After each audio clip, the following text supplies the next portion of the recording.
Hi, welcome to our channel. I'm going to talk about a topic which some of you may or may not relate to. It's about knowing your strengths and weaknesses. As we interact with people, we come to know that the most successful ones are the ones who are actually leveraging their strengths.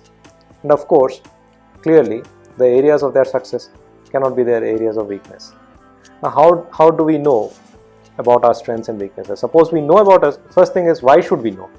Now, suppose we know our strengths, then we can leverage them. If you play to your strong areas, your chances of winning are higher. And if you know about your weaknesses, you can do certain things about it. As I talk, I'll explain what all things you could do about your weaknesses. But of course, how do you identify them? Now, the human brain identifies patterns. It's very strong at it. So if you have clear-cut patterns in your career or in your life where you have been successful at times and also failed at times, and those patterns would have again some rhythm to it, your mind starts learning. It helps in identifying, it already starts identifying what your strengths and weaknesses are.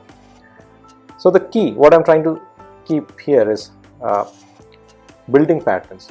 How do you build patterns, and can you actually build that real fast?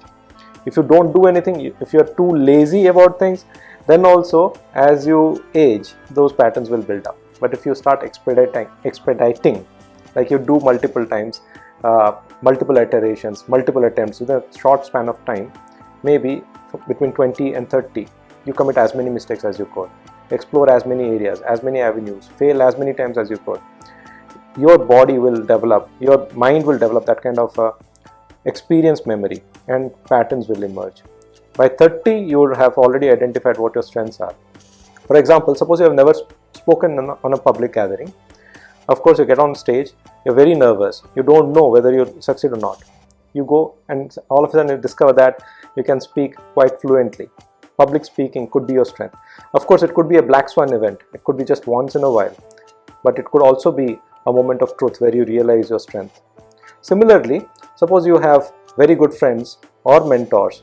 Seeking a feedback, an effective feedback, could be really helpful. But of course, not just seeking a feedback, you need to work on it. Similarly, not just failing, but failing forward. That means you need to reflect on your failures, because that's when you generate your learnings. Without reflections, just going on failing will not make you stronger. You need to fail and then analyze why you failed. Why you had, despite your best preparation, why still you failed. If you could recount those moments, if you could reflect, then you will generate your critical learnings. Now coming to weaknesses, what you could do really about weaknesses. There are 4 things. Of course, there could be many options, but 4 primary things that you could do about weaknesses. First, you can avoid playing into those areas. If certain areas are weak for you, don't venture into them. Second, collaborate. If you collaborate, then someone else's strengths could actually compensate for your weakness. Similarly, your strength could compensate for that person's weakness.